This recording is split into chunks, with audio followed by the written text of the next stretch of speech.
Estou aqui esperando meus filhos na natação e eu lembrei para te contar para vocês um caso super interessante, né? Essa interface entre esportes, educação e atitude. Eu sou Amanda Taide, professora de Direito Empresarial Concorrencial, e vou então contar para vocês um caso que está uma investigação, né, em curso nos Estados Unidos, em que os estudantes, atletas, eles processaram a Ivy League, que é um grupo basicamente de 8 universidades privadas de elite nos Estados Unidos, como Harvard, Princeton, Columbia, Yale, por terem uma política comum de não dar bolsas aos atletas. Os alunos, então, eles podem receber uma ajuda financeira, mas com base na necessidade econômica deles, e não com base no desempenho deles no esporte.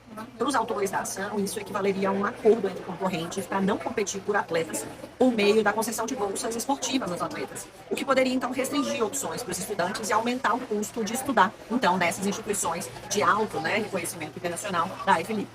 A razão de ser, então, do caso era essa: discutir-se uma regra comum entre universidades, né, consideradas concorrentes no contexto do esporte universitário, poderia violar o direito concorrencial. Mas, então, a gente teve uma decisão essa semana em que a Ivy League venceu, e não porque o tribunal tenha decidido no mérito que essa é uma política boa ou ruim antitruste. A Ivy League venceu porque os autores não conseguiram passar por uma etapa inicial da análise concorrencial, que é definir o mercado relevante. Então, vamos entender por que isso importa, né? Porque no direito antitruste, no concorrencial, não basta apontar, né, se, a depender do contexto, se a gente entende que não é um cartel per se, apontar a existência de um acordo. É preciso mostrar o mercado em que esse acordo opera, se os réus, né, têm poder suficiente para restringir a concorrência no mercado. E a Corte lá nos Estados Unidos entendeu que os estudantes não teriam explicado de forma convincente por que outras universidades também, relevantes, inclusive aquelas que oferecem bolsas esportivas, não poderiam ser substituídas, né, para esses alunos atletas.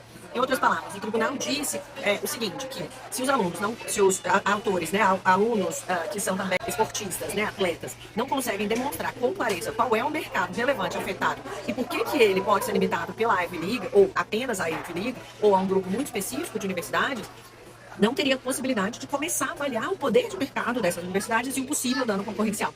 Então, esse caso é super didático por alguns motivos, né? Ele mostra como que o direito concorrencial pode chegar ao esporte, como que ele pode chegar às discussões das universidades, e porque mostra uma lição bem clássica na análise concorrencial, que é, sem mercado relevante bem definido, a investigação concorrencial pode cair antes mesmo, né, da discussão do mérito. Então, na prática, a decisão ela acaba mantendo, pelo menos até agora, o modelo da Ivy League, que continua priorizando a ajuda financeira baseada em a necessidade econômica dos estudantes atletas e não na performance esportiva, né, desses alunos. Mas se você é advogado, estudante profissional e quer continuar acompanhando temas de enforcement antitruste internacional e aqui no Brasil, me segue para continuar acompanhando meus materiais diários.